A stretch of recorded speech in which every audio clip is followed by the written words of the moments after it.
So before we jump in and talk too far about this particular campaign and some of the measurement challenges and how we went about that, I'm just going to show you a little bit of the creative, what the campaign's about, and then we'll hear from Lisa around her perspective.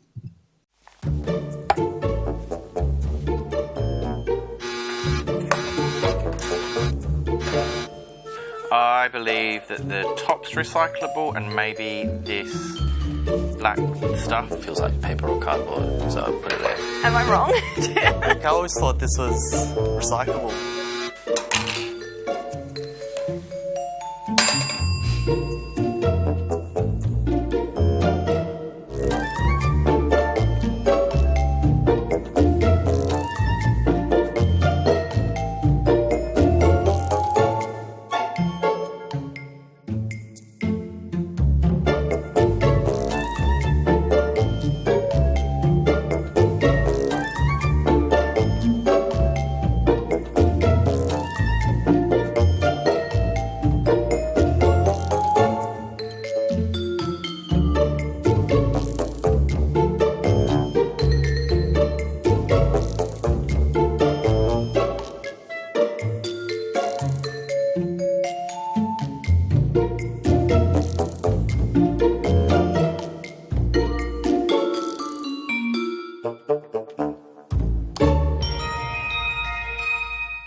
Hello, I'm Lisa Birch. I am Head of 7-Eleven brand at 7-Eleven. I'm really sorry that I can't be there in person today, but I'm really excited to be sharing the background and learnings that we had on both our Simply Cups partnership and partnership with news.com. Our partnership with Simply Cups started with a realisation back in at the end of 2016 of kind of two major things really. One was an analysis of how much product we were putting into market under our own brand. We're no longer a reseller of other people's brands, but we have a huge 7-Eleven portfolio of products that comes with it its own packaging waste, and a huge percentage of that are coffee and Slurpee cups. And back in 2016 that was in the tune of 80 million paper cups that we're putting into market that couldn't be recycled, and of course that figure is much bigger today. And it was also an area of the business that we were actively trying to grow, so not only were we having this problem in the market, but we were increasing the problem in the market with every year of growth that we were having.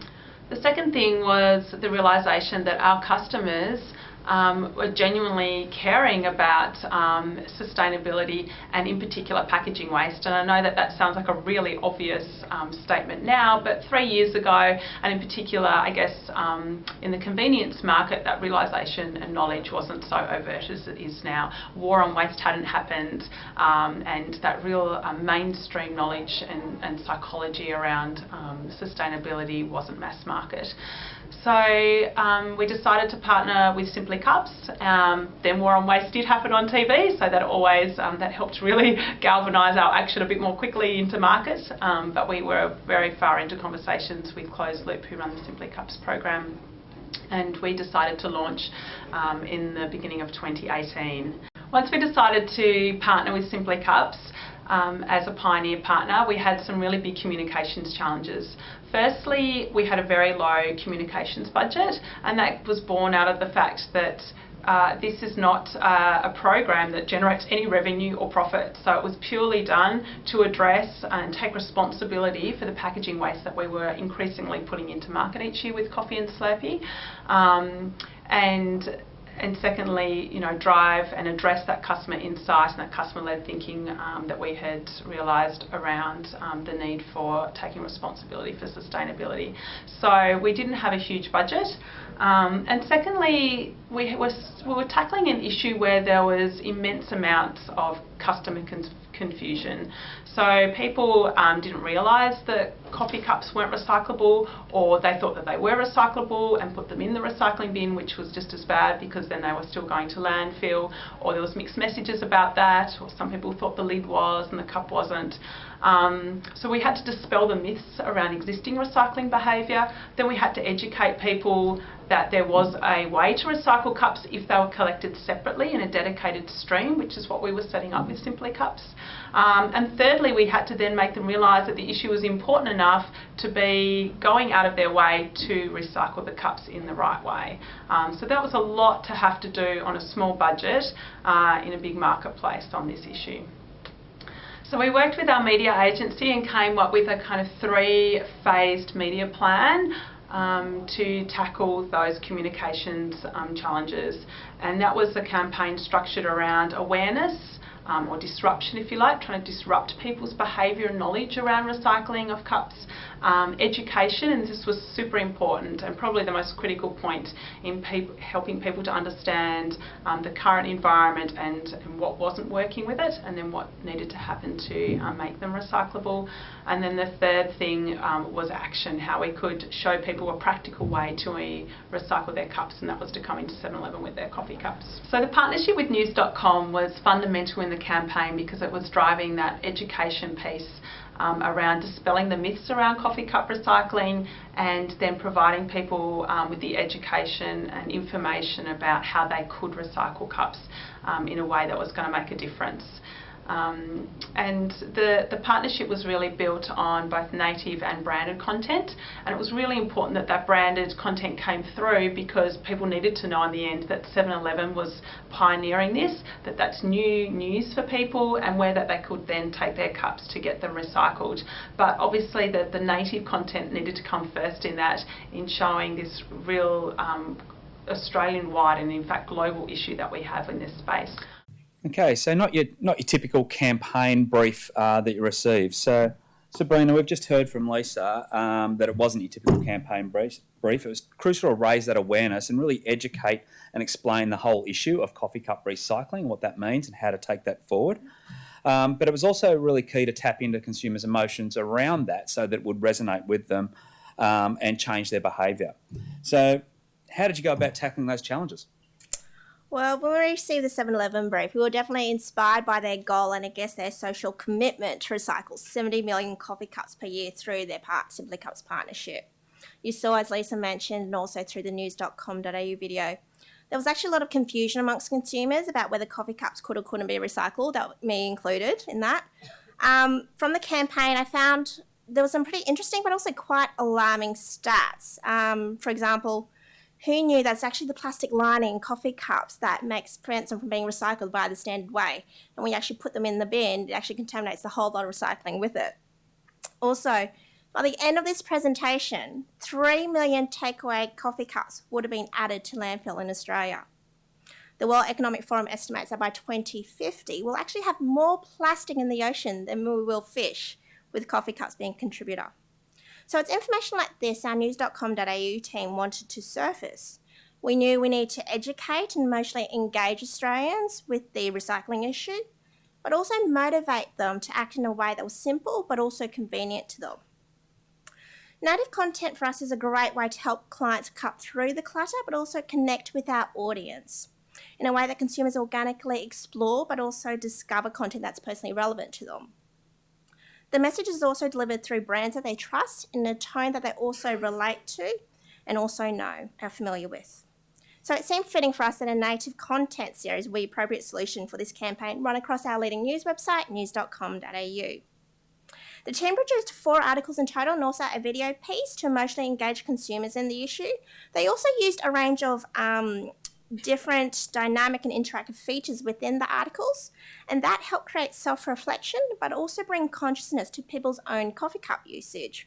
For example, one of the popular features was a coffee cup calculator.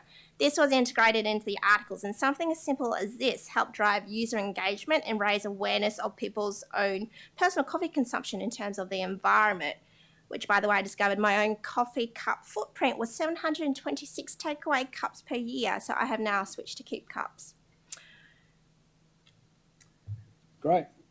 And given the objectives weren't your typical digital response or sales response type objectives, how important was measurement to prove that news was actually delivering on the objectives of the campaign?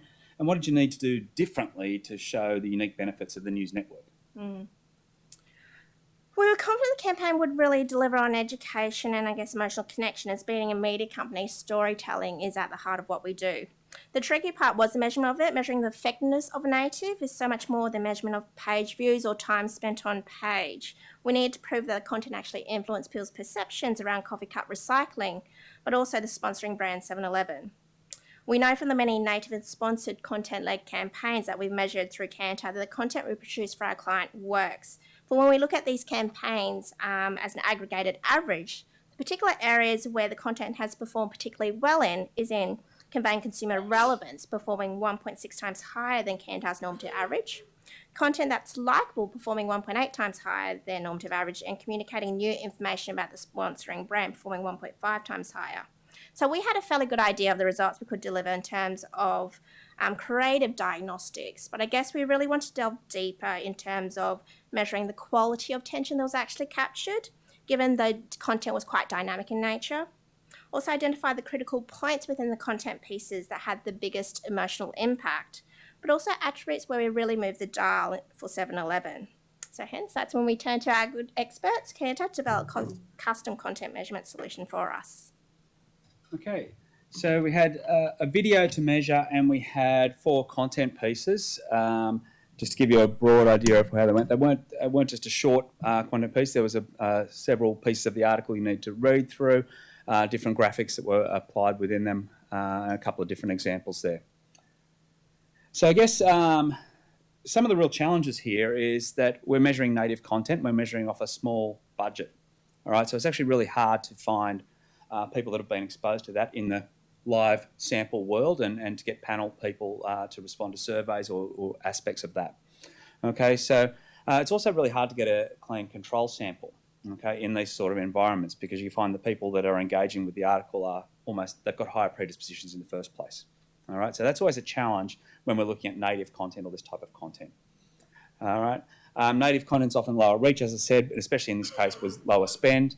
And we really need to show the emotional connection that was achieved by the content in this environment. So we couldn't just go with a standard out-of-the-box sort of stuff. We had to sort of think, well, how could we go about doing this, and how could we prove both that there was an attitude change, all right, which we'd normally do through survey-based information, but we also wanted to show that the content was resonating and which parts of the content were resonating, so that we could show that there was an emotional connection and it was helping to drive the message in the brain.